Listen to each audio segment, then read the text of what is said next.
Antonio, bienvenido a Matices, ahora como candidato presidencial de Liberación Nacional, y le agradezco cumplir con el compromiso de estar aquí si ganaba este lunes, don Antonio, bienvenido. No, muchísimas gracias por la invitación. Realmente desde el día que tuvimos el debate, que por cierto fue un debate muy bonito, muy constructivo, un debate fuerte pero temático.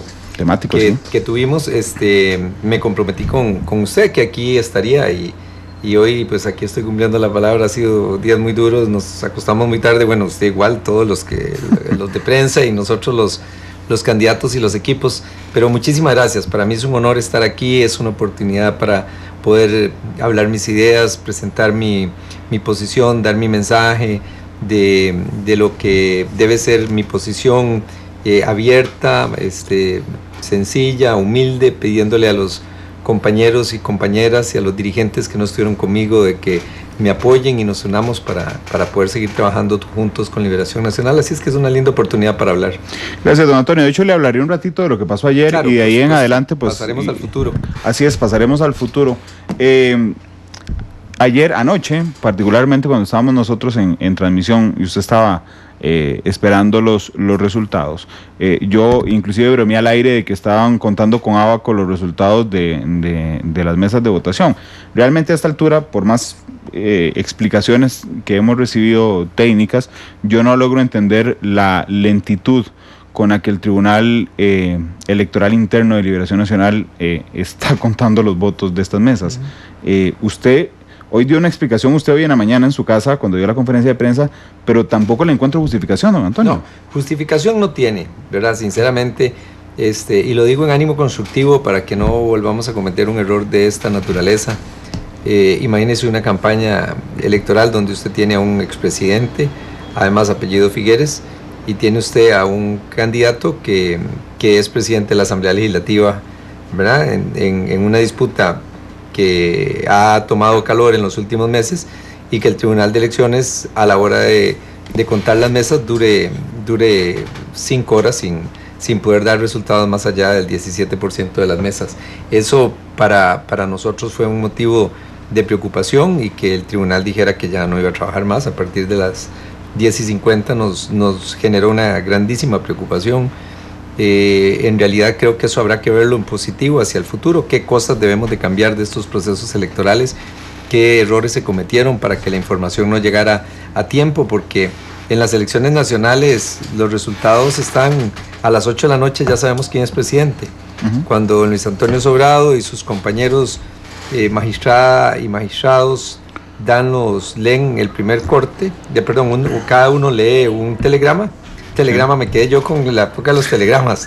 Qué vergüenza con los muchachos. Leen un reporte de mesa, ¿verdad? Ajá. Y de inmediato dan el primer corte. Y de ahí sigue seguido, pero es que es casi que como abrir y cerrar de ojos, que usted va viendo cómo se va actualizando.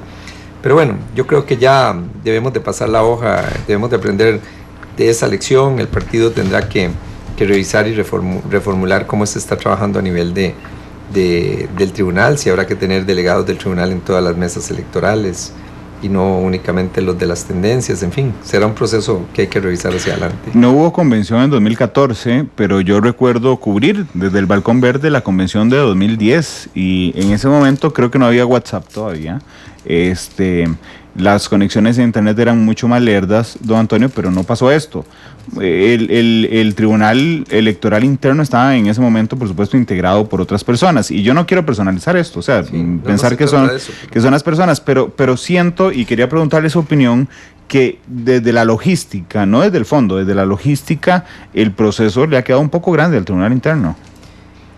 Sí, y le voy a decir algo que obviamente lo digo de la manera más constructiva, pues nadie más que yo puede tener interés en que en Liberación salgamos de este proceso sin daños, pero el mismo hecho de que el tribunal diera su estimación de votos por una suma menor a la que se recibió evidencia que en el fondo pues se estaba esperando algo más pequeño y probablemente se prepararon para algo más pequeño, y eso pues no es lo correcto, pero bueno, ya está resuelto el tema, ya don José María ha reconocido su derrota, los otros compañeros también lo han hecho, y ya bueno, está definido que soy el candidato presidencial del partido. Pasando el tema específicamente del Tribunal Interno, aunque usted dio explicaciones hoy en la mañana, yo lo noté anoche ofuscado, Antonio. ¿Estaba ofuscado usted ayer? Pues tal vez no ofuscado porque pues usted me ha visto, y sobre todo ahora en estos últimos debates, que yo soy una persona muy tranquila. Sí, por eso me extrañó ayer. No, yo estaba realmente molesto y preocupado porque no encuentro ni ahora, no sé, 22 horas después, una explicación para que hubieran transcurrido 5 horas y solo se hubieran podido ver 300 mesas. O sea, eso es inexplicable. Y además, para que se dijera en ese momento que se suspendía el proceso.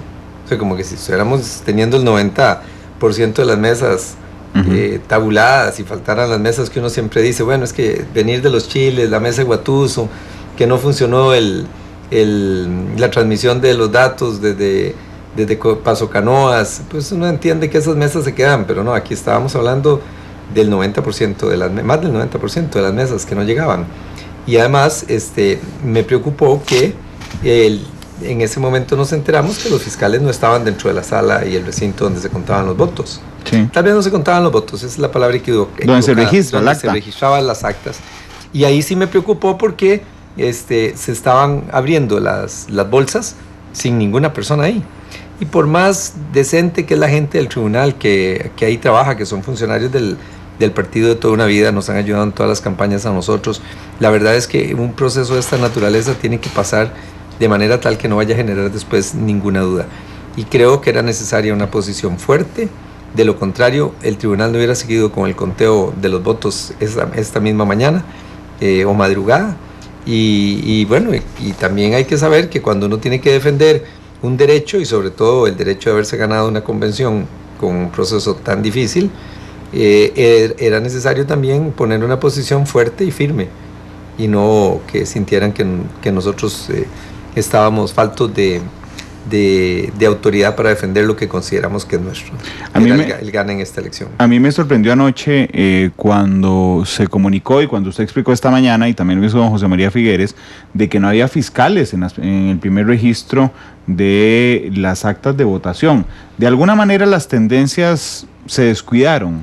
Bueno, es que le voy a decir, Randall, aquí uno va parte de la buena fe.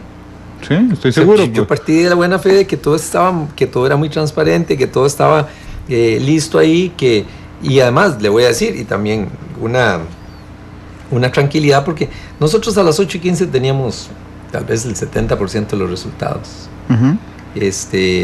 que son ligeramente mejor a lo que hay. Tal vez si se mantuviera esa tendencia que hay, de que con cada corte hemos ido creciendo un poquito, podría ser que llegaran a ser iguales, pero no es posible entonces que el tribunal no los tuviera, y para nosotros era inexplicable que nosotros hubiéramos podido computar ese número tan alto y que el tribunal todavía no avanzara. Pero sí, le debo decir que cuando uno tiene que pararse para defender algo como fue ganar esta campaña, que era algo muy difícil, y hay que pararse en seco. Y sí, fue cuando mandamos a los delegados que yo nombré, que le pedí a Ronnie, a Alvin Lieberman, a Carlos Ricardo y a David Garita, que fueran al tribunal para defender el punto de que hubieran fiscales. Realmente ahí sí estaba yo preocupado, que cómo era posible que no hubieran fiscales dentro del recinto. Y yo no lo sabía. Claro. Un candidato está en muchas cosas, pero eso era lo que menos yo me iba a imaginar, ¿verdad? Claro, de hecho, cuando le digo si fue un descuido de las tendencias, no estoy hablando de los precandidatos, porque es imposible que esté en eso, sino de que en algún momento digamos, que le pusieron más atención a la campaña hacia afuera que a lo que estaba pasando dentro del partido, en esos detalles, justamente, en los detalles de la apertura de las mesas ayer, donde hubo grandes problemas, y también a la presencia de fiscales, que es lo mínimo lógico que uno se imagina, don Antonio. Sí, ahí siendo justo, hay un nuevo tema que ha venido a causar alguna distorsión en el proceso, y lo vimos en la campaña pasada nacional, y es que el Tribunal Supremo de Elecciones está pagando a los asistentes electorales, que son personas que van a cuidar a la mesa. Sí.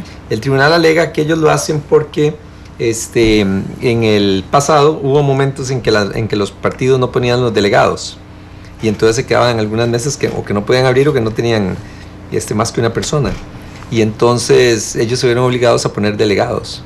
Entonces lo que sucede ahora es que cuando uno busca a un miembro de mesa, ya la persona le pregunta, ¿y cuánto me va a pagar? Porque el tribunal en la campaña pasada pagaba, creo que eran 40.000 colones por el día. Entonces lo que le decían a uno los nuestros, pero es que el mejor trabajo con el tribunal me dan 40.000 colones y usted no nos da nada.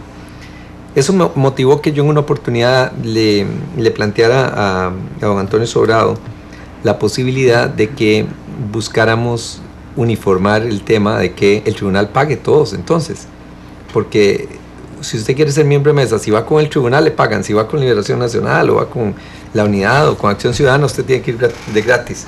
Entonces la gente nuestra se ha ido saliendo de ser voluntario y probablemente eso también permea el tema de las tendencias y a los asesores o voluntarios del Tribunal de Elecciones Internas. Entonces habrá que sacar de esta experiencia para ver si tendremos que llegar a eso.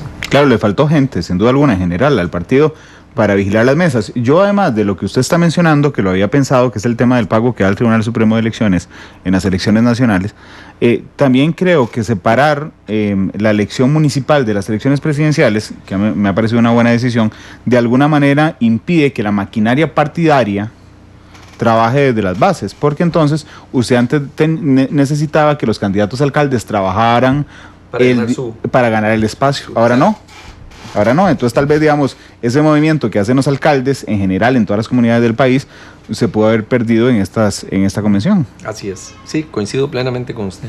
Don Antonio, ayer, por supuesto, estaba molesto, dice usted, y preocupado, y creo que lo dejó claro, y bueno, usted es abogado y entiende lo que es pararse a defender sus derechos, y le sirvió, finalmente, porque por enojarse... Sí, bueno, porque por dicha se siguió contando los votos, ¿verdad? Hubo un corte a la 1:11 minutos y hubo un corte a las 3:30 de la tarde. Me parece que probablemente me vieron molesto y además se preocuparon de nuestra reacción, y además hay que reconocer que don Jorge Patoni llamó también al tribunal. El tribunal es autónomo, por supuesto, ¿verdad? Pero don Jorge Patoni le pidió al tribunal que no detuviera el conteo. Y además permitieron que nuestros fiscales entraran. Bueno, los fiscales de todas las tendencias. Sí, claro. Pero hubo tres momentos, tal vez ayer, en que a mí me llamó la atención. Uno, cuando usted menciona que no sé si lo hizo pensando en generar presión suficiente sobre el Tribunal Electoral Interno, o fue que se le salió porque estaba molesto en ese momento, cuando usted menciona la palabra fraude. Y yo quiero preguntarle si la mencionó pensada o la mencionó molesto. Es que le voy a decir... obviamente hay que verlo todo dentro del contexto. Claro. Don José María da unas declaraciones diciendo, vámonos a dormir ya, vayan a soñar con los angelitos porque nosotros amanecemos ganando estas elecciones. Y obviamente, bueno, ¿cómo se puede amanecer ganando las elecciones si el tribunal ya paró esto, verdad? O sea, evidentemente a nosotros nos dio alguna preocupación, pero bueno, tal vez la palabra es fuerte, y no lo dudo, pero dichosamente es un tema ya superado, y creo que al calor de la campaña, como le digo, una campaña donde tiene usted un expresidente, apellido Figueres, tiene el presidente de la Asamblea Legislativa en un mano a mano, ¿verdad? Es una campaña que ha pasado 9 debates, se va subiendo el tono. La adrenalina, el tono. Nosotros sentíamos que habíamos ganado porque teníamos nuestros resultados, y un momento a otro parece como que nos vamos a ir a dormir sin que haya un ganador. Sí, claro.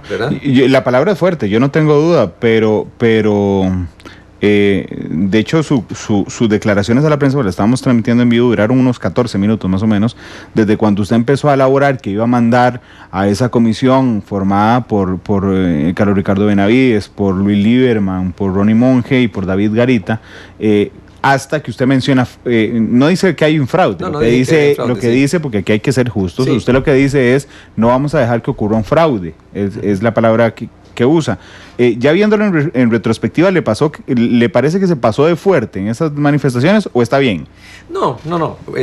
Debo decirle que si estuviera de nuevo en esa situación, probablemente omitiría la palabra fraude, ¿verdad? ¿La omitiría? Pero probablemente omitiría la palabra fraude, preferiría no haberla pronunciado. Sí, ¿le pareció un exceso esa palabra, no la reacción? Tal vez fue una palabra fuerte, tal vez no un exceso, pero digamos que una palabra fuerte, evidentemente, ¿verdad? Sí, bueno, acaba de ser muy claro, usted me dice, la omitiría. La omitiría, ¿verdad? Pero sí creo que se requería de contundencia en ese momento. el otro impasse en el que me llamó la atención es que yo en algún momento pensé que cuando empiezan a surgir datos tan bajos, ¿verdad? Y empieza a plantearse la posibilidad de suspender o no la votación, podía haber un acuerdo político entre las dos tendencias que se mantenían vivas, porque ya don Sigfredo Baiza había aceptado la derrota y Rolando González también, que podía haber un acuerdo político, por ejemplo, en el tema de los fiscales, y decir una tendencia a la otra, mira, no estamos ninguno de los dos fiscales adentro, vamos a ver qué hacemos. Pero entiendo que no hubo esa conversación. No hubo comunicación, pero además, permítame decirle algo, y no por defender el punto de la contundencia que yo hablé, pero sí para que los costarricenses que nos escuchen lo tengan presente.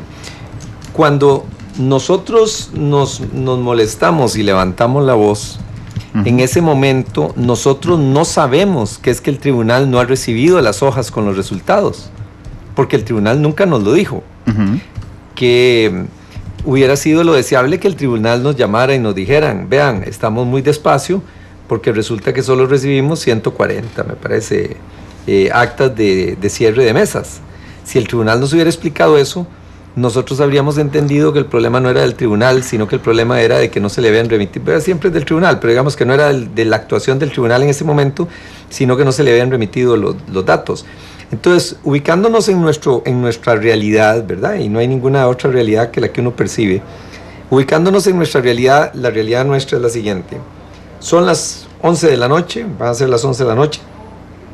Han habido y han transcurrido 5 horas para que lleguen los 2,000 informes de mesas. ¿Cómo no han llegado en 5 horas?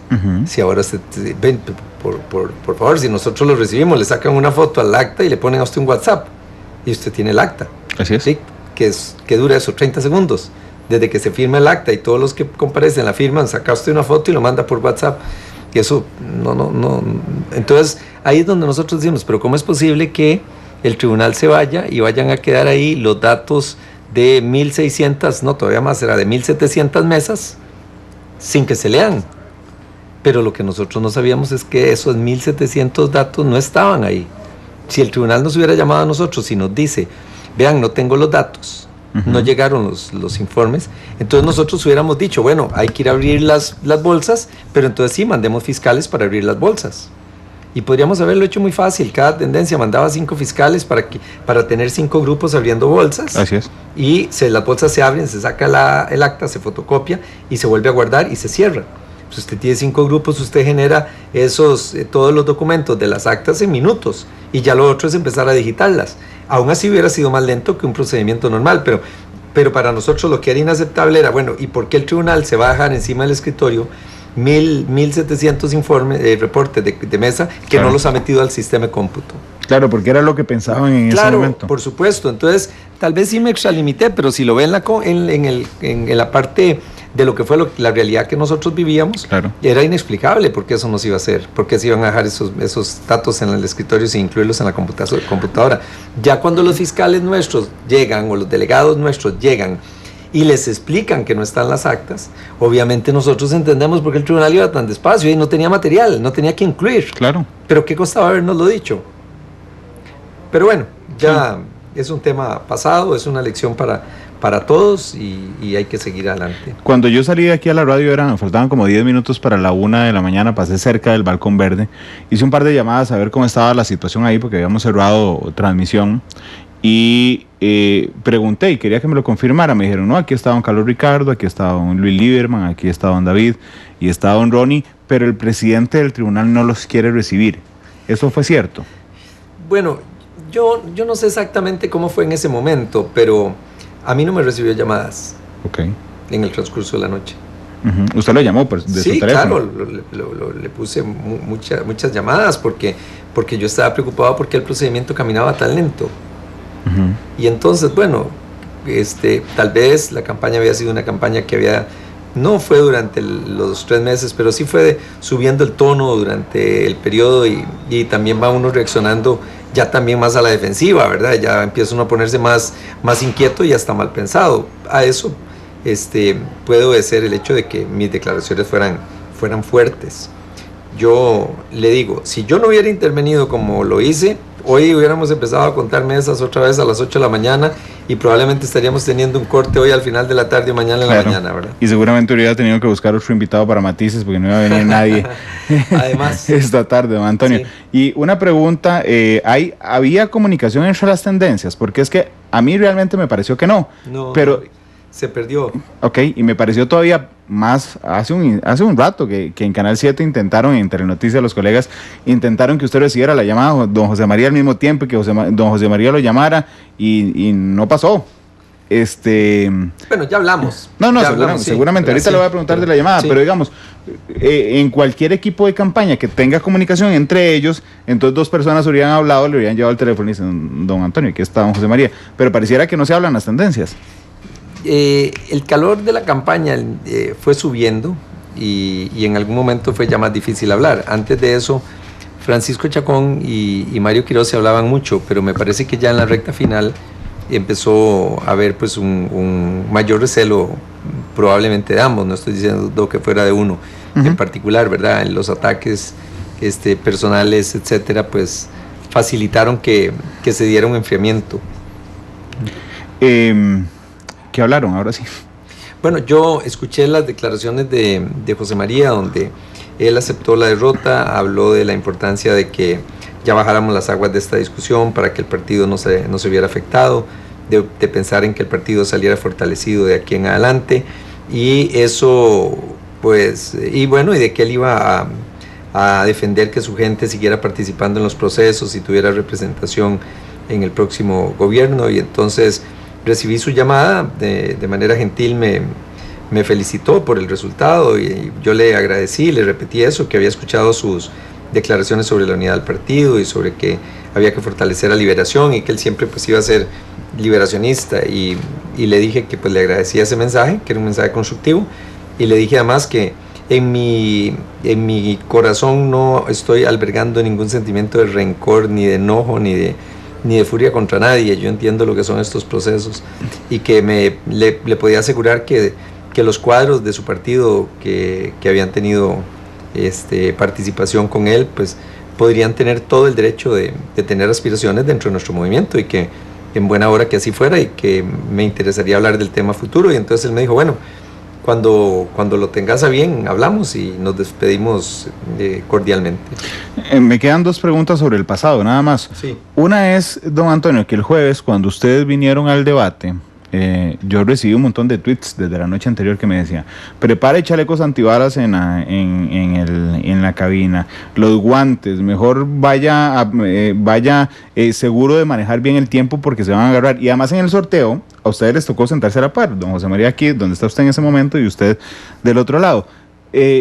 Pero antes del debate, unos minutos antes, cuando hicimos la primera reunión de coordinación, yo sentí como que estaban preocupados porque los últimos intercambios que había, tal vez no le estaba haciendo daño a ninguno de ustedes, le estaba haciendo daño al partido, y que venían conscientes de eso la mañana del jueves. Hubo, tal vez no entre tendencias, tal vez entre ustedes, después de los debates anteriores, esa conversación de, estamos subiendo un poco el tono y estamos haciendo daño al partido. No. Realmente no hubo conversaciones y ya no era posible tenerlas. Ya no era posible sentarnos a decir qué tocamos en un debate o qué no tocamos. Ya el nivel de discusión había subido, y entonces era muy difícil decirle a José María o que él nos dijera a nosotros, bueno, no toquemos estos temas, circunscribámonos en esto. Yo creo que ya ahí no había oportunidad.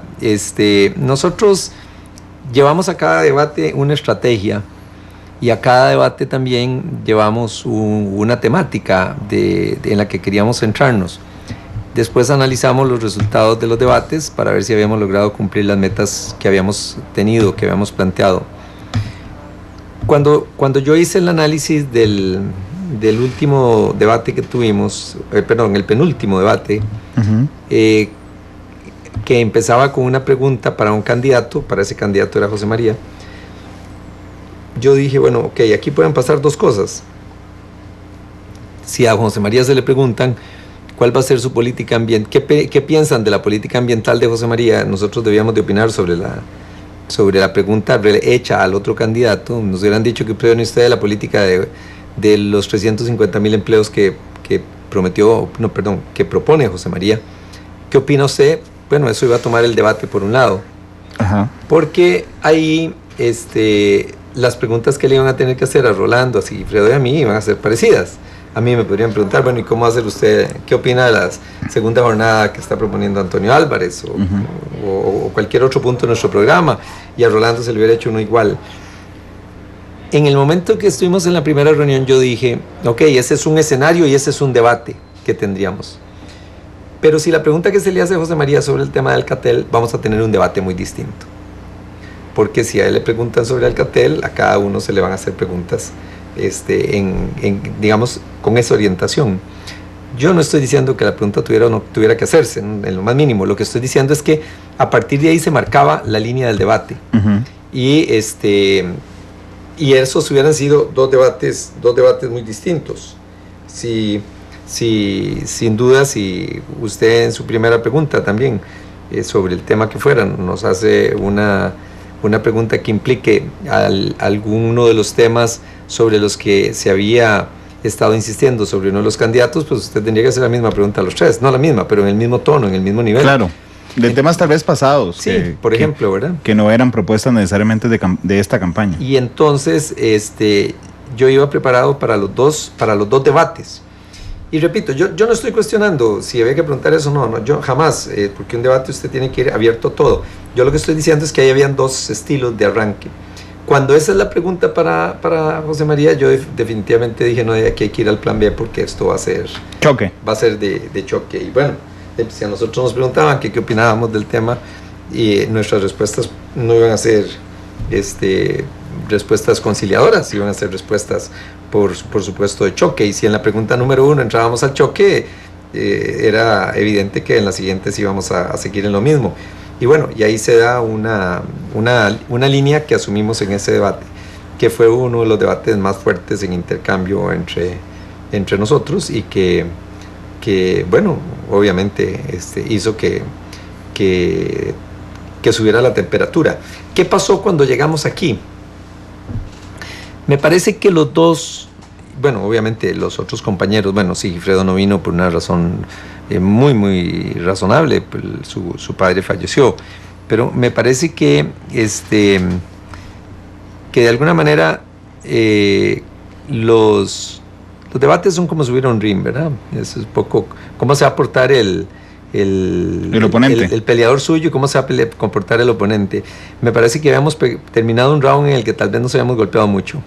Uh-huh. Y entonces creo que sin decírnoslo, nosotros, cada quien sintió, bueno, el otro round bajemos el nivel de golpes, porque al final eso también podía tener incidencia en la motivación de la gente para ir a la convención, y etcétera. Sobre todo porque eran golpes debajo la cintura. Claro, y el tipo del debate facilitó que no fuera así. Usted ve que el debate pues tuvo sus momentos en que nos criticamos, pero fue en la parte puramente temática. Claro, criticaron las ideas. Sí, criticamos las ideas, pero no entramos al tema de las personas. Y la última pregunta que tenemos del pasado, para sentar esa muralla y irnos hacia el futuro. Don Antonio, usted dijo hoy que no podía negar que podía tener algún caudal de votos en contra de José María Figueres, no necesariamente a favor suyo.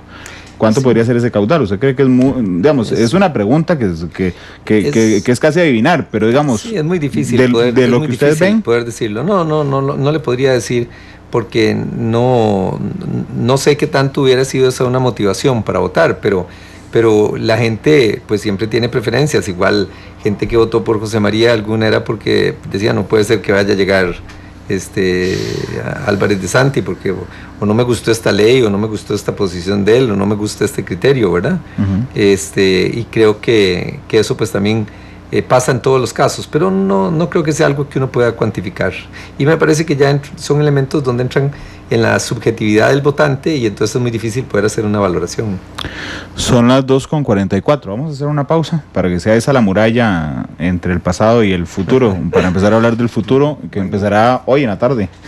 2:44, vamos a la pausa, regresamos con don Antonio Álvarez de Santi. Muchas gracias a ustedes que nos están reportando sintonía en redes sociales. Ojalá logremos hacer hoy tendencia también, #Matices. Porque la realidad tiene muchos tonos, matices, Don Antonio, ¿va a renunciar a la diputación? Sí, efectivamente voy a renunciar a la diputación. Ahora, pues hoy no podría asistir al plenario, pero mañana me reintegro a la Asamblea Legislativa. Terminaré mi periodo el 30 de abril. Presidiré la primera parte de la sesión del 1 de mayo, porque es un acuerdo de que el directorio actual presida la sesión, salvo que alguno de sus miembros aspire a reelegirse. Obviamente yo no aspiro a reelegirme como presidente de la Asamblea Legislativa, ya no puedo hacerlo, pero presidiré con Marta y con Gonzalo. Si alguno de ellos va a reelegirse, tendríamos que pedirle que deje la silla del directorio mientras se hace esa votación, pero me toca presidirla. Y creo que presentaré la renuncia horas después de esa sesión del primero de mayo, y que a partir de ahí me dedicaré de lleno a la campaña. Yo necesito unir a Liberación Nacional, tengo que hablar con la dirigencia figuerista, con la dirigencia de Rolando, con la dirigencia de AISA, tengo que visitar a muchas costarricenses y que no me apoyaron, y a otros que no apoyaron a Liberación Nacional en esta lucha interna, porque Liberación tiene que subir del 26 o del 30 al 40%, y entonces me voy a dedicar a buscar esos respaldos. Y además algo que es muy importante y que va en mi personalidad como parte del sesgo de empresario, también yo quiero llegar al gobierno con la propuesta clara de lo que vamos a hacer, que no es exactamente decir, aquí hay un documento que se llama Programa de Gobierno, sino de que definir las áreas prioritarias. A mí me gustará sentarme con el ministro al que yo nombre en cada ramo y decirle, ok, usted va a hacer esto y estas son sus prioridades, A, B, C, D, queremos que haga esto en el primer año, esto en el segundo, esto en el tercero. Definir áreas en las que yo he visto siempre que hay discrepancias, no siempre, pero que hay discrepancias, y entonces si voy a nombrar a una persona en el Banco Central, me sentaré con ella previamente para definir cuál es su posición sobre el tema agrícola y la política agrícola o económica hacia la agricultura, para que después no pase lo que sucede muchas veces, que el ministro de Agricultura tiene una propuesta, el presidente del Banco Central otra, y que nos dimos cuenta cuando estábamos en gobierno. Así es, o la presidenta de la Caja. Exactamente, que es un tema muy, muy controversial con lo que pasó con fertilización in vitro, entre otros. Y quiero dedicarle mucho tiempo a eso, para que cuando lleguemos al 8 de mayo vayamos con un gobierno que pueda inmediatamente empezar a hacer cosas, porque hay que ganarle credibilidad a este país haciendo cosas. Si no hacemos cosas rápidamente, lo que he hablado sobre el ferrocarril, lo que he hablado, el marco de abrir oportunidades para la gente, de que los sectores de clase media sientan que venimos a buscar una oportunidad para que se pueda dar ascenso social y no se disminuya la clase media, sino que más bien pueda aumentarla, las posiciones sobre juventud, empleo de los jóvenes, las políticas de capacitación en pobreza, cómo vamos a ayudar a los jóvenes que no estudian y no trabajan. En fin, que esto no lleguemos con el eslogan de campaña, sino que lleguemos con propuestas puntuales de cómo hacer las cosas.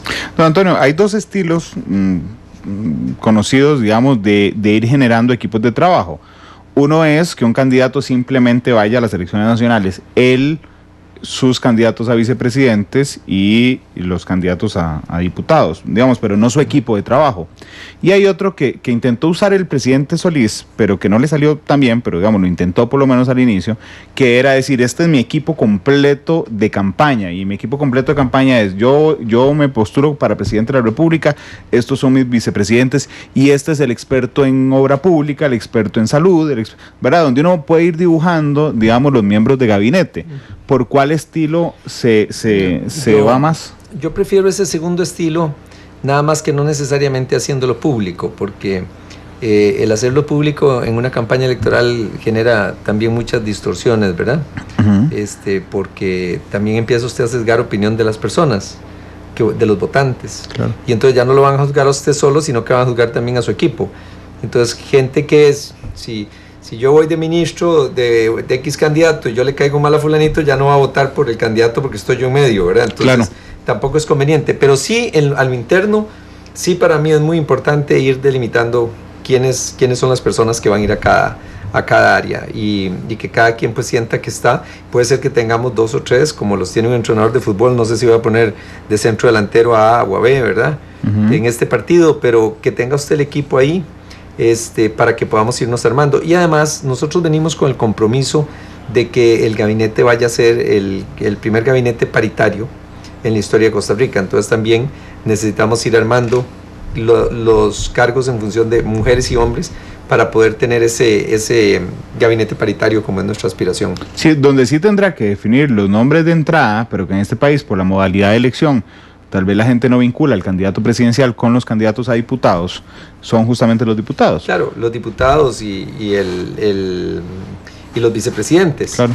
Y podría eventualmente que en algún momento defina el nombre de algún ministro para alguna rama, pero no necesariamente como hacer pública la generalidad. Sí, pero en el caso de los diputados, de los candidatos a diputados, no le voy a preguntar nombres, por supuesto, me parecería súper irrespetuoso el primer día que es candidato a la presidencia por Liberación Nacional, pero tiene un perfil que usted diga, bueno, yo no sé, quiero llevar en la papeleta gente que tenga experiencia política, o académicos, o gente, o outsiders, digamos, que vengan fuera de la política. Mire, primero, bueno, no tiene que preguntarme nombres porque le soy muy transparente. No vengo con ningún compromiso de diputados o diputadas, ninguno. A lo largo de la campaña no tuve que canjear ningún apoyo por un cargo. Y en ese sentido voy con la agenda limpia, con la lista de nombres limpia. Decimos nosotros en política, llevo las bases vacías, no tengo las bases llenas. Y en ese sentido hay espacio para participar por parte de todos los liberacionistas, hombres y mujeres que quieran participar. Pero no, le voy a decir, para mí hay algo que es fundamental, y eso sí es por mi experiencia de diputado 2 veces, por mi experiencia de haber presidido la Asamblea Legislativa 2 veces. Y es lo siguiente, Randall. El diputado tiene que ser una persona de mente abierta. Usted no puede llevar gente intransigente a la Asamblea Legislativa. Si usted lleva a una persona intransigente a la Asamblea Legislativa, no le van a avanzar los proyectos de ley. Yo siempre uso un ejemplo. Redactar una ley es como redactar una carta entre 57 personas. Y si yo me siento con 57 personas a mandarle una carta a usted y le digo, ok, empecemos la carta, señor Randall Rivera, me va a decir, no, porque le va a decir señor, él es periodista. Entonces una persona le dice, no, pongámosle periodista Randall Rivera. Y otro dice, ¿cómo? Pero por Dios, si ya eso pasó, lo de los títulos ya pasó. Pues, él es Randall, él es uno de los nuestros. Póngale Randall Rivera, sin señor, sin don. Eso es una cosa del siglo pasado. Si ninguno cede, no pasamos de ponerle el nombre suyo, la carta. Bueno, eso es hacer una ley, es redactar entre 57 personas. Y uno se encuentra con mucha frecuencia en la Asamblea Legislativa gente que le es dificilísimo, pero dificilísimo ceder. Entender que lo importante es que usted saque el proyecto de ley, aunque vaya sin el inciso C del artículo 4. Y que eso puede ser que no vaya, pero no era lo más importante. Entonces, yo sí le digo, mi experiencia es lleve personas de mente abierta, no lleve personas dogmáticas, lleve personas que tengan la capacidad de poder cambiar de criterio, y le digo de criterio, no de principios, obviamente, sí, pero lleve personas que tengan la capacidad de construir acuerdos, gente constructiva, y para mí eso es fundamental, más que llevar doctores en derecho, doctores en economía. Usted solo compensa con asesores, pero usted no compensa con asesores la capacidad de generar acuerdos. Y eso sí debe ser un tema prioritario en el perfil de las personas que vayan a la Asamblea Legislativa. Don Antonio, qué dicha que menciona de que llega sin compromiso político, porque a lo largo de la precampaña, y no sé si es como parte de estrategias también en la precampaña por parte de otras tendencias, se han mencionado 2 nombres en lo particular, supongo que usted lo habrá escuchado. Uno es Susan Fisher, la esposa de don Oscar, y el otro es doña Shirley, que se me acaba de ir el apellido, la esposa de don Roberto Thompson, que en algún momento, no de su parte, por supuesto, pero se ha dicho, bueno, es que don Antonio lleva un compromiso por el apoyo de Oscar Arias de colocar a doña Susan en primer lugar por San José o a doña Shirley de primer lugar en Alajuela. Vea, por ambas siento un grandísimo respeto y las dos son mujeres excelentes y ojalá que pudieran tener interés de participar en la política de manera activa. Pero con ninguna he tenido una conversación de ese tipo. Ni Roberto Thompson me hubiera solicitado que su apoyo fuera a cambio de que fuera Shirley, ni Oscar jamás me ha mencionado, ni lo haría, porque él conoce cómo son estas cosas, él conoce que estas no son cosas de imposición, sino de quién es la mejor persona en el momento y en las circunstancias que se presentan. Entonces no tengo compromiso con ninguna de ellas, pero le repito, ambas son personas excelentes.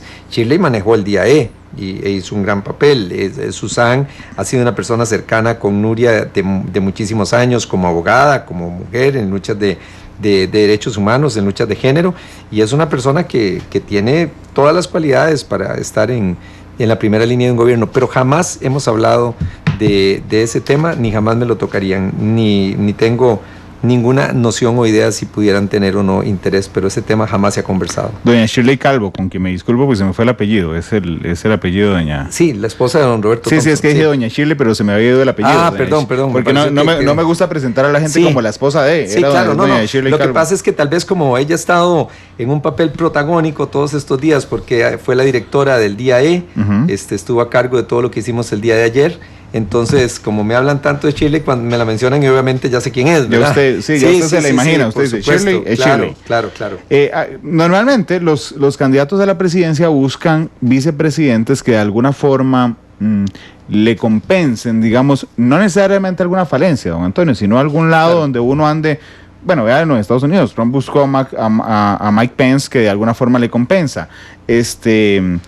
¿Usted dónde siente que son esas áreas? A mí me hacía gracia a Sigifredo Baiza, porque él era muy claro en decir, yo de economía no sé nada, así que alguno de sus candidatos a la vicepresidencia tendría que ser alguien que sepa economía. ¿Cuáles son esas áreas donde usted sabe, pero tal vez no se siente tan empoderado y que necesita apoyo o acercamiento de un o una vicepresidenta?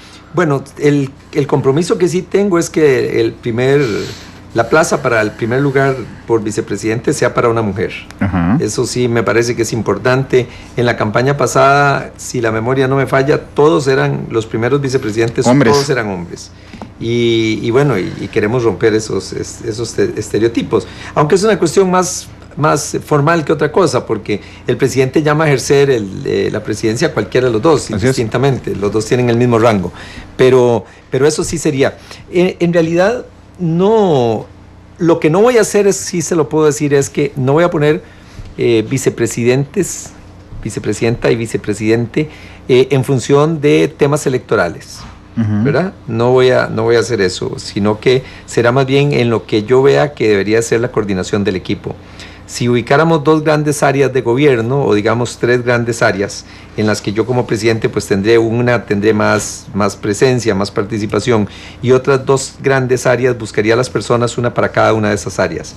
Pero no voy a decir, como Antonio Álvarez es abogado y es agricultor, entonces hay que poner un vicepresidente que sea médico, ¿verdad? No lo haré de esa manera, sino que en el momento en que me siente, que será en los próximos días, a empezar a estructurar cómo funcionaría nuestro gabinete, creo que podríamos tener como esas tres grandes áreas y decir, bueno, esta área la va a manejar una persona, esta otra, y entonces a partir de ahí decir, bueno, ¿quién es la persona que podría manejar esta área? ¿Cuáles serían sus características? Y entonces escogería a las personas en función de eso. Con miras al resultado que se registró hoy, ¿cuál siente usted de cara al futuro que es el grupo poblacional al que más le cuesta llegar? Porque en las últimas horas, cuando ustedes hablan, usted y don José María Figueres, sobre estos resultados, si yo les hubiera preguntado el jueves, hay cantones donde ustedes son más débiles, todos me hubieran dicho jamás, los cuatro me hubieran dicho en los 81 somos los más fuertes, en los 81. Pero ya hoy, por ejemplo, hoy escuchamos a José María Figueres decir, bueno, nosotros sabíamos que en la capital nos iba a costar mucho, que éramos muy debiluchos. Hablé con algunos miembros de su equipo de campaña que dijeron, bueno, nosotros sabíamos que tal vez en algunos sectores de Guanacaste, donde les fue mejor de lo que pensaban, creo, que en algunos sectores en Guanacaste nos podía costar un poco, o en algunos sectores en algunas zonas de Cartago, donde también les fue mejor de lo que pensaban. Y entonces había preocupación en esas dos tendencias grandes. ¿Hay algún grupo donde usted diga, bueno, sí, me faltó llegarle en la pre-campaña y será el reto de cara a la campaña nacional? Sí, y sí, se lo voy a definir. En general, en la parte territorial no podría ubicar una zona. En Limón me fue muy bien, según los adelantos de datos que nosotros tenemos. Me parece que eso puede obedecer en mucho a mi presencia, a nuestra presencia en la parte bananera.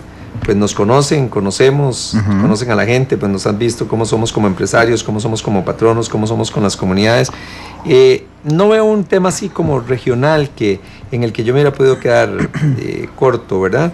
Y algunos lugares donde pensábamos que José María podía ganar, obtuvimos nosotros resultados mucho mejores que los que él tenía, y en otros donde creíamos que estábamos muy fuertes, o nos empató o nos ganó por unos pocos votos.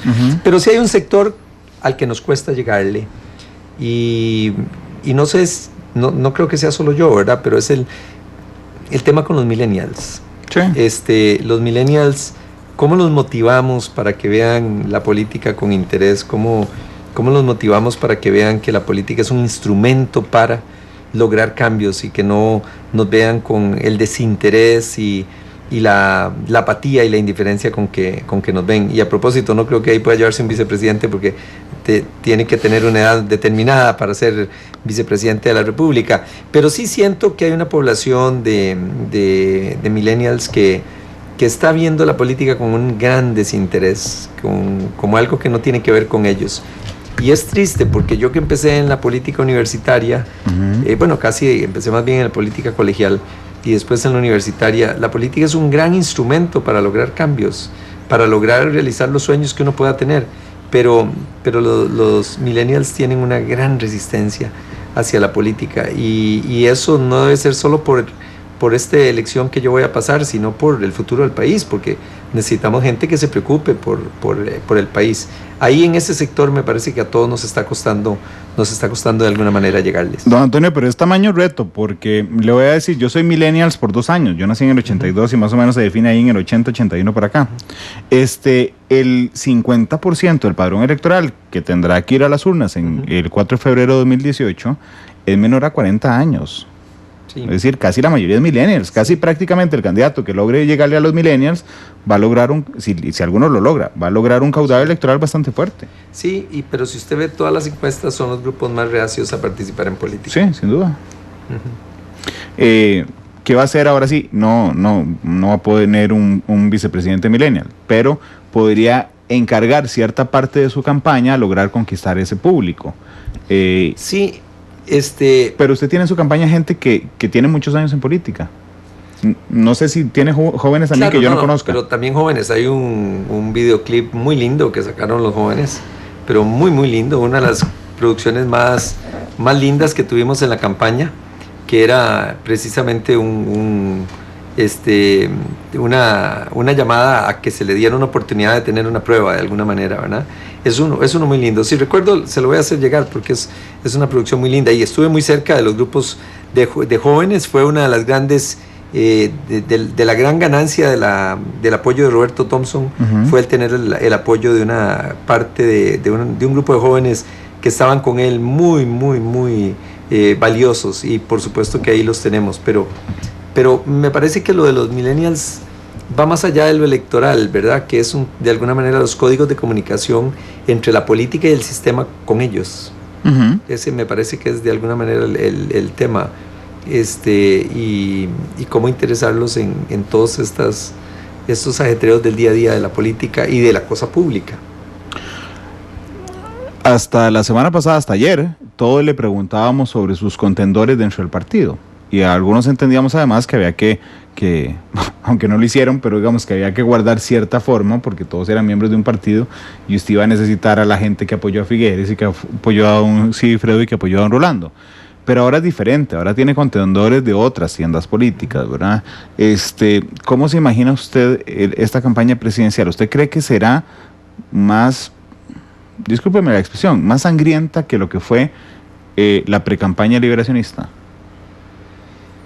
Bueno, la política genera reacciones personales muy grandes, ¿verdad? Y no siempre saca lo mejor de las personas. Es prematuro poder decirlo, es prematuro todavía poder decir cómo va a ser la campaña, ¿verdad? No me animaría en este momento a establecer una línea. Todavía falta que los partidos elijan a sus candidatos. El Frente Amplio tiene 2, el Movimiento Libertario tiene 2, el Partido de Unidad Social Cristiana tiene 2, creo que y el PAC tiene 2. Así es. Bueno, me enteré ahora muy a la carrera que EPSI no va a participar. No he podido conversar con ella. Tengo 2 meses y medio de no ir a la Asamblea Legislativa. No sé qué pasaría, porque yo creí que ella iba a participar, una persona con un buen nivel de calificación en la opinión pública. Pero bueno, tiene 2. siempre creí que iban a ser 3. Y hasta que cada uno de estos participe se va a definir una campaña. Me parece que la campaña contra Liberación es una siendo yo candidato y hubiera sido otra siendo José María y otra siendo Rolando o siendo Sigifredo. De igualmente va a ser con ellos, ¿verdad? Entonces me parece que habrá que esperar para ver cómo se definen las aguas y ver también cómo se definen los partidos en el proceso electoral. Pero yo esperaría que ojalá que sea una campaña más en el campo de las ideas y las propuestas y menos en el campo del ataque personal. Sí, ¿siente usted que si hubiera sido don José María el candidato y no usted, la campaña venidera podría concentrarse más en ataques personales que en ataques de ideas? Pienso que hubieran golpeado muchísimo a José María, sí, no tengo ninguna duda. Creo que sí, hubiera sido más por esa vía. Ahora bien, efectivamente no han llegado a proceso los otros partidos, de hecho vendrán un par de meses, pero digamos que el panorama tampoco es así como que haya 200 aspirantes. En el caso del Frente Amplio está don Edgardo y Frank Camacho. En el caso del PAC está don Carlos Alvarado y don Wilmer Ramos. En el caso del Movimiento Libertario, don Otto Guevara y doña Natalia Díaz. En el caso del PUS, don Rodolfo Pisa y don Rafael Ortiz. Está el doctor Hernández en el caso del Republicano y Sergio Mena. Y discúlpeme si se me está yendo alguno. Bueno, y Juan Diego Castro, si en caso de que se lance por el PIN, que es lo que se ha dicho. ¿Siente usted que en este panorama electoral ya será usted el candidato a vencer?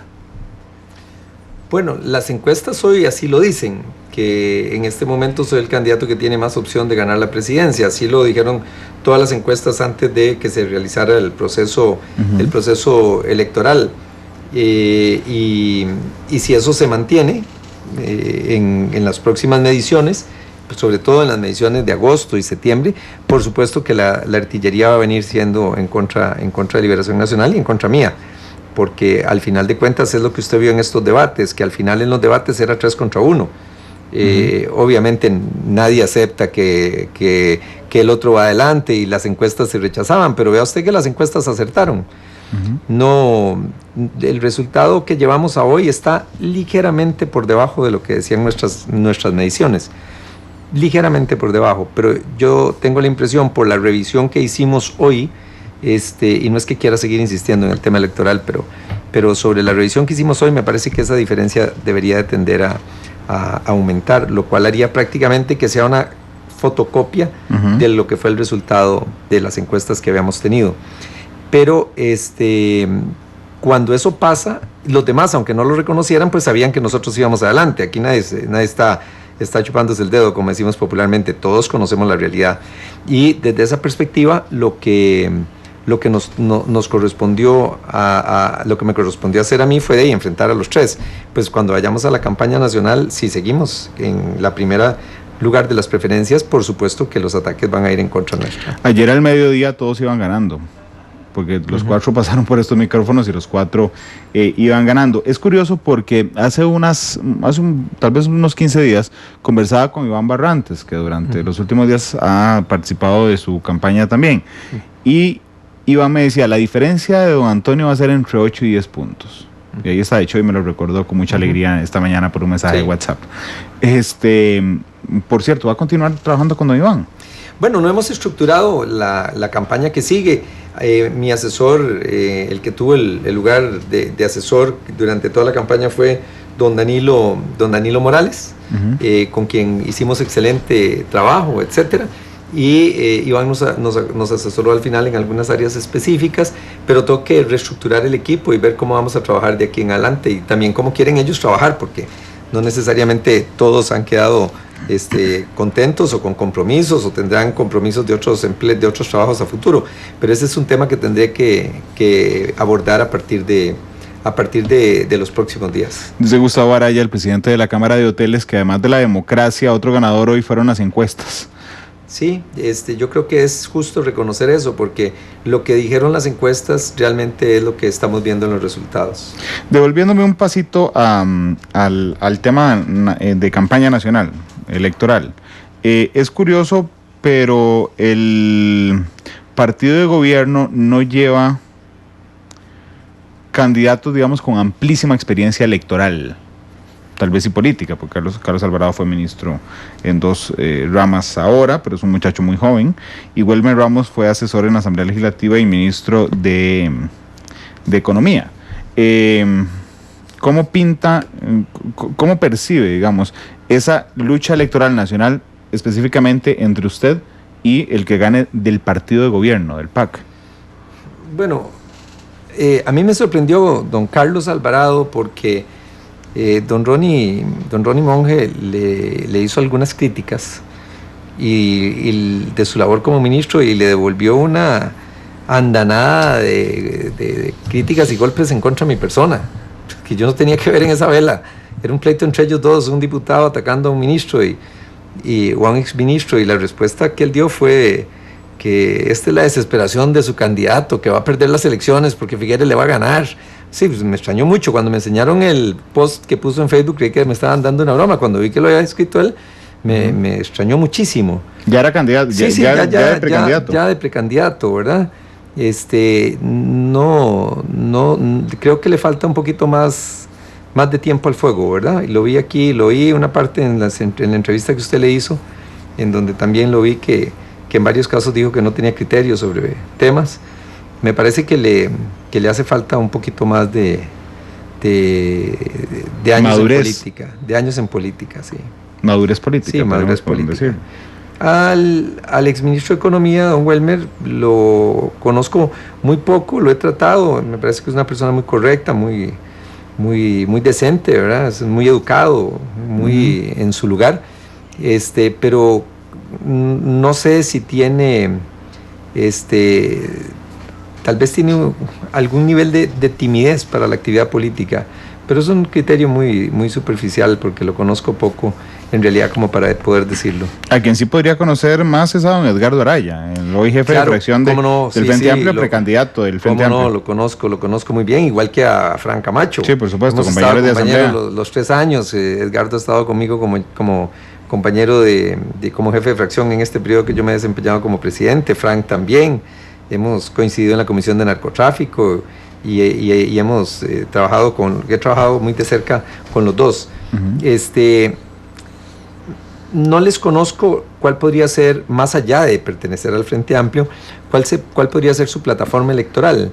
El hecho de que sea el Frente Amplio tiene ya una tendencia ideológica, pero más allá de esa tendencia ideológica no podría conocer cuáles son sus prioridades, cuál es su visión país, porque no les conozco tanto esa parte, ¿verdad? Sí, lo curioso es que en la elección 2014 la polarización que hubo en primera ronda antes del día de las elecciones era justamente José María Villalta por un lado y Johnny Araya por otro. Era como la antítesis ideológica, ¿verdad? Que supongo que usted se imagina un poco así en caso de que alguno de los dos, ganara la candidatura del Frente Amplio. La participación del Frente Amplio, ¿verdad? Sí, yo no sé si el Frente Amplio irá a tener los mismos días de gloria que tuvo en la campaña pasada. Pues no en vano, en este periodo legislativo ha tenido bajas importantes, hay prácticamente 3 disidencias en su fracción, eso es un 33%, ¿verdad? Primero fue don Ronald Vargas, con el tema de la discusión sobre el acoso o supuesto acoso a una subalterna. El otro caso fue el de don Carlos Hernández, que se declaró independiente hace unas pocas horas, y el otro caso que es el de doña Ligia Fallas, que doña Ligia es prácticamente independiente en todo, ¿verdad? No uno siempre habla es ella. Exacto, uno habla del Frente Amplio y doña Ligia, ¿verdad? Entonces me parece que también eso la población lo percibe, la población lo conoce, y entonces al final llega pues también a ver que el partido tal vez no se mantuvo, tuvo alguna división y probablemente podría tener una disminución en su caudal electoral. Otro al que conoce bien es a Otto Guevara. Sí, cómo no, además coincidimos en la universidad, coincidimos en la campaña del 2006, ahora hemos sido diputados ambos en el mismo periodo. Es jefe de fracción, y lo conozco muy bien. Es una persona con la que se puede hablar y con la que se puede conversar, a pesar de que se tienen posiciones ideológicas diferentes en muchas áreas, es una persona con la que uno puede hablar. Pero es un hombre fuerte, dialécticamente hablando, me refiero. Es una persona con posiciones firmes que inclusive en los debates, recuerdo, para la elección 2014, saca pecho. Don Otto, si me permite la referencia. Sí, es un polemista fuerte. Pero bueno, él tendrá que pasar ahí un filtro también importante, porque yo no disminuiría para nada las oportunidades de Natalia. Claro, porque de hecho iba a caer en Natalia, sí, en Natalia Díaz, porque sería junto con Sergio Mena, pero creo que le gana Natalia Díaz, la candidata más joven, si gana. Vea, Natalia ha sido una diputada joven que se ha ganado el respeto en la Asamblea, igual como se lo han ganado diputadas jóvenes nuestras en Liberación Nacional, como Carla, que ha sido una diputada muy combativa, estuvo en el directorio, ha sido una buena diputada. Silvia Sánchez también, una diputada joven que ha ido teniendo un gran crecimiento. Pero no son mis compañeras las que estarían de candidatas en el movimiento libertario, por lo que las dejo a ellas de lado, aunque claro, les repito, les tengo una profunda admiración. Y no cito compañeros nuestros jóvenes porque estamos hablando de una mujer, pero Natalia es una joven o una muchacha, y lo digo en el sentido más respetuoso, no lo digo en ningún sentido despectivo. Bueno, en la campaña hablé mucho de que Nuria era una muchacha, así es que entonces no lo pueden ver como sentido despectivo, pero Natalia es una muchacha que ha llegado a la Asamblea a abrirse su paso, ha demostrado tener criterio propio, ha sido valiente en las discusiones, ha llevado propuestas, ha estado en comisiones importantes, con discusiones importantes, como en la Comisión de Asuntos Económicos. No es que yo esté tomando partido con el movimiento libertario, a mí no me corresponde escoger quién sea el candidato. Lo que sí le digo es que no es alguien a quien se pueda ni se deba menospreciar. Creo que representaría una imagen de renovación cercana a los millennials que hablábamos hace un rato dentro del movimiento libertario. Entonces creo que ahí también hay una opción interesante, y además no veo mujeres en el entorno. Sería prácticamente la única mujer que está en los procesos internos de lucha de tendencias.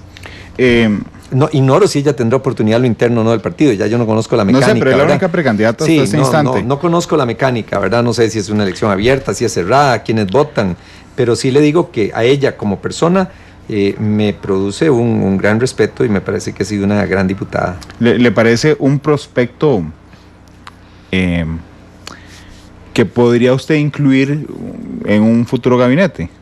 Bueno, no quisiera que una respuesta diga que ya le estoy descartando como candidata presidencial, ¿verdad?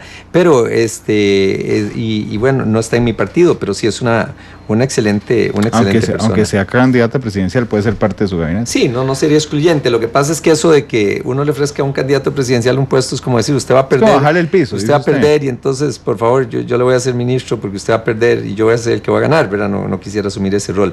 Pero independientemente del futuro, lo que le puedo decir es que es una muchacha que ha impresionado en la Asamblea. Y le repetí el nombre de mis compañeras, por eso claro, la diferencia. No, por supuesto. Sí. Pero, y además yo le pregunté directamente por Natalia Díaz, pero recuerda, usted en un debate le dijeron que si usted fuera ministro, don José María, en algunos de los debates que yo yendo rápido, porque era muy tarde. No, José María me ofreció volver a la Asamblea Legislativa en su gobierno, fuera nuevo diputado. Imagínese, que además no se puede. No se puede. Pero bueno, el rival histórico de Liberación Nacional, el PUSC, don Rodolfo Pisa y don Rafael Ortiz, ¿cómo ve desde su candidatura presidencial esa lucha electoral, digamos, con ellos? Bueno, en alguna medida, cuando anduve por el país, pregunté cómo se perfilaba las elecciones del Partido de Unidad, y pues me encontré gente que estaba con uno y gente que estaba con otro. Coincidí en una reunión en Pérez Celedón que tuvo Rodolfo Pisa, que fue una reunión muy concurrida, que le organizó doña Rosibel Ramos. No coincidí en ninguna oportunidad con don Rafael Ortiz, no sé cómo andará su organización. Esta es una convención que se tendrá ahora en junio. A los dos los conozco bien. Rodolfo fue compañero mío en la universidad, conocí muy bien a su papá, y tuve mucha relación profesional con él cuando yo era ministro de Gobernación y él era magistrado de la Sala Constitucional. Y a Rafael lo he conocido también en la Asamblea Legislativa, fue nuestro presidente. Cada uno tiene características diferentes y con cada una de estas candidaturas tendría un rol diferente. Me parece que serían muy distintas las relaciones, pero también hay que esperar para ver al final de cuentas cómo concluye el tema. Don Antonio, permítame terminar con dos consultas. Una es sobre doña Nuria. Sí. En caso de que usted gane la elección, ¿en qué papel, por supuesto primera dama, pero en qué rol activo se imagina doña Nuria? Sí, bueno, no iría a ningún ministerio ni iría a ningún cargo público. Ni de canciller, sería la primera mujer. Jamás. Nunca ha habido una mujer canciller. Nunca ha habido una mujer, pero yo quiero, se vería feo. Yo quiero a Nuria en mi casa también, no que la esposa. Bueno, no es porque se vería feo. No, la esposa. Porque le haría falta. La esposa me haría falta si ella hace sus viajes y yo con mi responsabilidad no nos veríamos nunca. Sería una gran canciller, pero por supuesto, además no la veo como a una primera dama desempeñándose en un puesto del gabinete. Ella va a tener un rol fundamental en los programas y en los temas de empoderamiento de las mujeres, en los temas de igualdad, en los temas que signifique abrir espacios y oportunidades a las mujeres, en la lucha por la igualdad de salarios de las mujeres y en la lucha por el apoyo al emprendimiento femenino. Y también poco a poco iremos conversando sobre otro proyecto que ella va a trabajar muy, muy fuerte, que es un proyecto de talentos, que es tener un centro de talentos en Costa Rica para todos esos niños y jóvenes que descollan en un arte, en la cultura, en el deporte, o los niños genios, para poder darles programas de educación totalmente diferenciados, poder vincularlos a temas internacionalmente con profesores y personas que permitan que puedan llegar a sobresalir. Ese centro de talentos después lo vamos a conversar más. Y la última pregunta, don Antonio, de los partidos que tienen precandidatos, usted es el primer candidato, es decir, usted es el que llega primero a prácticamente 11 meses, un poquito menos, de las elecciones nacionales. ¿De alguna forma esto le genera, a su criterio, una ventaja para ir armando la campaña o una desventaja porque es más el tiempo que se expone al desgaste? No, una ventaja porque nos permitirá poder unir a la familia liberacionista. Lo he venido diciendo con toda la humildad, necesito el apoyo de los dirigentes de las otras tendencias, necesito el apoyo de las personas que apoyaron, que votaron por las otras tendencias, necesito reconstruir las buenas relaciones entre los liberacionistas y eso me va a dar tiempo para hacerlo. Disculpe, se me acaba de ocurrir la última pregunta, don Antonio, esta me la saqué de la manga. En medio de la política ambulancia, de la ley ambulancia que le llaman los partidos, que salía a correr a resguardar a los heridos de las convenciones internas, ¿quiénes serán sus paramédicos? Bueno, no he estructurado todavía el equipo para poder hacerlo. Cada caso obviamente es diferente, cada paciente requiere de un paramédico diferente, pero no he hecho ni siquiera la lista de las personas y la prioridad con las que deberíamos de irlos buscando y debo pues de esperar unos días para poder verlo. Quiero ver también los resultados de los procesos internos, porque habían líderes de las otras tendencias para ver cómo les fueron los resultados a cada uno en los diferentes procesos distritales, de sectores, de movimientos, y no estaría en capacidad de poder definir hoy cómo voy a trabajar con cada uno de ellos. Don Antonio, muchas gracias por haber venido hoy, sobre todo cuando sé lo cansado que está y lo intensas que han sido las últimas horas. No, es un gran gusto, una buena conversación en esta primera entrevista que ya estaba agendada, ¿verdad?, previamente. Se acaba de decir eso para que no le reclamen cuando llegue a la conferencia a las 4:30. Bueno, eso pero más que eso porque no fui a la Asamblea Legislativa. Bueno. Yo sigo siendo muy responsable y me siento raro que dije varias veces, regreso el 3 de abril y no pude regresar el 3 de abril. Bueno, pero se justificaba, tenía que estar en matices. Claro, por supuesto, muy importante. Don Antonio, muchas gracias. Escogió una canción muy romántica. Usted siempre escoge canciones románticas cuando viene. Pero usted sabe que yo soy muy romántico y mi relación con Nuria es una relación públicamente romántica. Públicamente romántica, claro, sí. ¿Por ti? Sí, por ti. De Abracadabra. Don Antonio, muchas gracias. A usted las gracias. Que lo vaya muy bien. Espero que será un honor seguir compartiendo en el futuro. Estoy seguro que compartiremos, incluyendo el debate presidencial. 3:29, Abracadabra despide Matices hoy. Los invito mañana a 2 de la tarde Venezuela. Matices Internacional, ya hay confirmado un ex embajador de Costa Rica en Venezuela, estoy por confirmar al segundo ex embajador y ojalá estamos intentando que esté el presidente de la Asamblea Nacional Venezolana, don Julio Borges, con nosotros. Feliz tarde. Menudo tema.